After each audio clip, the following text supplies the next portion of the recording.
بسم اللہ الرحمن الرحیم۔ السلام علیکم، میں ہوں شہزاد احمد کرل، ادبی ذوق میں خوش آمدید۔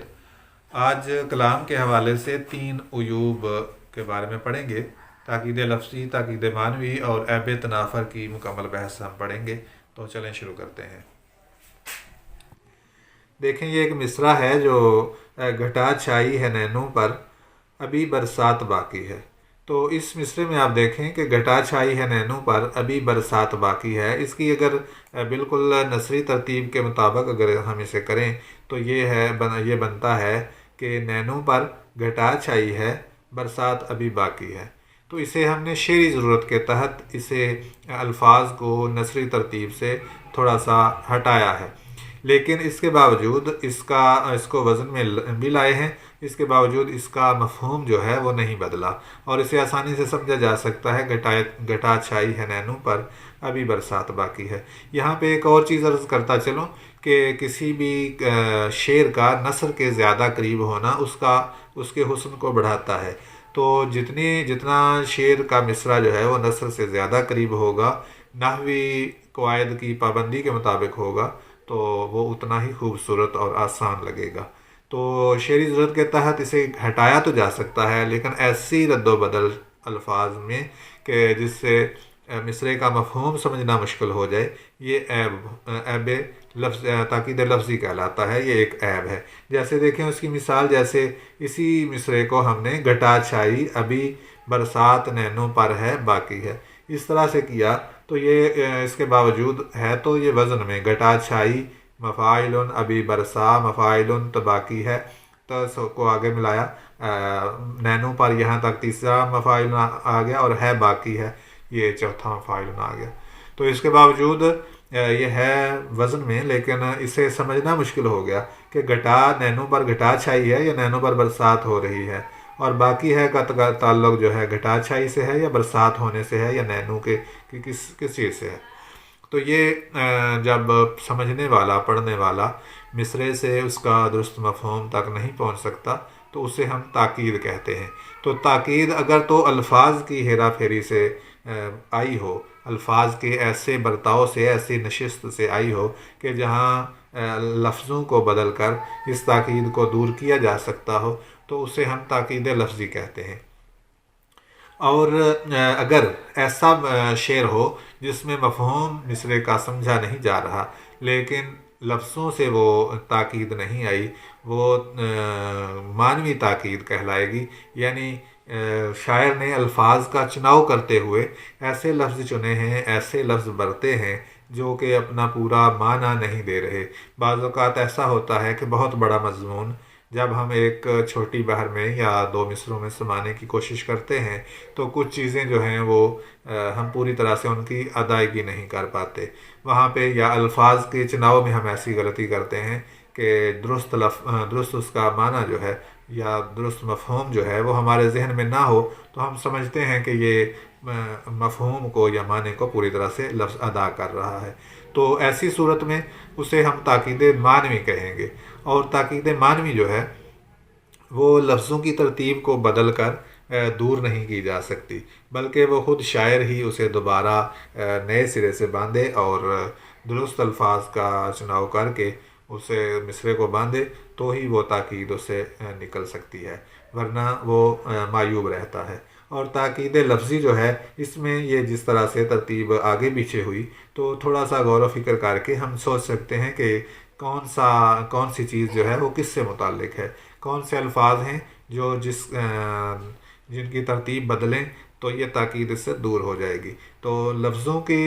آگے پیچھے کر کے جو تاکید لائی جاتی ہے اسے تاکید لفظ۔ ایک چیز یہ بھی ذہن میں رہے کہ جو اجازت، جو جواز ہے نثری ترتیب سے اور نحوی قواعد سے مصرعے کے لفظوں کو ہٹا کر لکھنے کی، یہ جواز اور یہ اجازت جو ہے اسے صرف ضرورت کے طور پر استعمال کرنا چاہیے۔ اگر مصرع پوری طرح سے نحوی ترکیب اور نثری ترتیب کے مطابق ہو اور اس کے باوجود وہ وزن میں ہو، تو صرف یہ ظاہر کرنے کے لیے، یہ باور کرانے کے لیے کہ یہ مصرع شعر کا ہے، ہم اس کے الفاظ کو آگے پیچھے کریں تاکہ وہ شعر کا مصرع معلوم ہو، تو یہ درست نہیں ہے، کیونکہ شعر کا مصرع ہونے کے لیے اس کا وزن میں ہونا کافی ہے۔ تو نثری ترتیب بالکل نثری ترتیب کے مطابق ہوگا تو اور بھی وہ پڑھنے والے کو لطف دے گا وہ مصرع۔ تو اس لیے صرف ضرورت کے وقت جہاں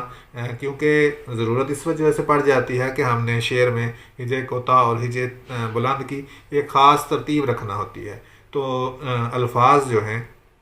وہ نثری ترتیب میں اس چیز کا لحاظ نہیں رکھا جاتا جملوں میں، تو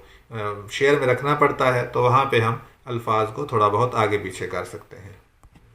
تو یہ ایک آسان سا فارمولہ ہے کہ آپ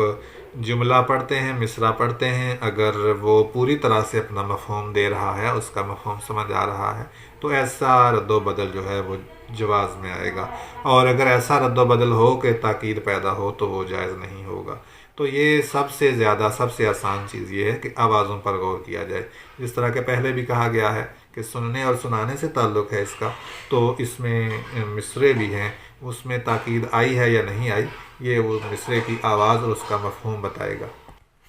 شعر کا ایک عیب جسے عیب تنافر کہتے ہیں اس کی بات کرتے ہیں۔ عیب تنافر کہتے ہیں ایک دوسرے سے دور دور رہنے کو، اور عیب تنافر کہتے ہیں جب ایک دوسرے سے دور دور نہ رہے ہوں، ایسے دو الفاظ مصرے میں آئیں کہ ایک لفظ کے آخر میں اور دوسرے لفظ کے شروع میں ایک ہی حرف ہو، تو وہ دو حرف ایک جگہ پہ اکٹھے ہونے سے عیب تنافر بنتا ہے۔ تو یہ عیب تنافر بعض اوقات ہوتا ہے اور بعض اوقات نہیں ہوتا۔ تو دیکھیں کہ اس صورت میں عیب تنافر ہوگا یا تو دونوں حرف متحرک ہوں گے، جیسے یہاں پہ دیکھیں مصرے میں آپ بن میرا رہنا ممکن نہیں، تو اس میں میرا رہنا، را اور رہنا، یہ دونوں را جو ہیں اکٹھے ہوئے ہیں اور یہ دونوں متحرک ہیں۔ را اکٹھے اس لیے رے دونوں ہوئے ہیں کہ اس میں الف ہم نے گرائی ہے، الف ہم نے گرایا تو یہاں پہ دو رے جو ہیں وہ جمع ہو گئے۔ تو یہ دیکھیں یہ الف جو ہے اگر یہ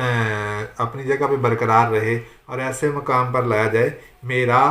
رہنا، تو پھر یہ اس میں عیب نہیں ہے، کیونکہ رے کے بعد الف آ گیا اور رے کو ہم نے کھینچا اور اگلا رے ادا کرنا مشکل نہیں ہے۔ اور یہاں پہ یہ دو رے ہیں اور دونوں متحرک ہیں، تو ایسی صورت میں بھی جو ہے وہ عیب عام طور پر نہیں آتا۔ کہیں ممکن ہے کسی مصرے میں ایک دو ایسے الفاظ یہاں آئے جو دونوں متحرک بھی ہوں لیکن اس کے باوجود عیب ہو، لیکن عام طور پر نہیں ہوتا۔ میرا رہنا، یہ دو را، ایک رے جو ہے وہ میرا کی ہے اور ایک رہنا کی ہے، اگلے حرف کی ہے، لفظ کی ہے، تو اس طرح سے یہ دو اکٹھے ہوئے ہیں۔ دوسری بات یہ ہے کہ ساکن ہو اور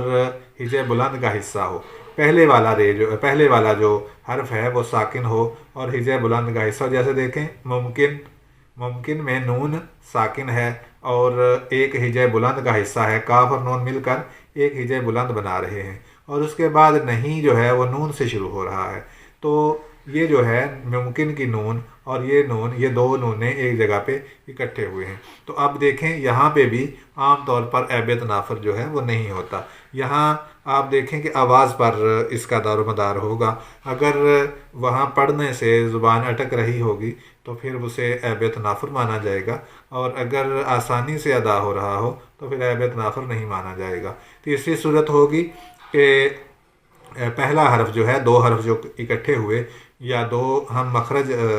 حروف جو ہیں وہ اکٹھے ہوئے، تو ان میں پہلا ساکن ہے لیکن وہ ہجے بلند کا حصہ نہیں ہے، جیسے یہاں پہ دیکھیں شروع میں آپ بن، تو یہاں پہ جو ہے یہ ساکن بھی ہے اور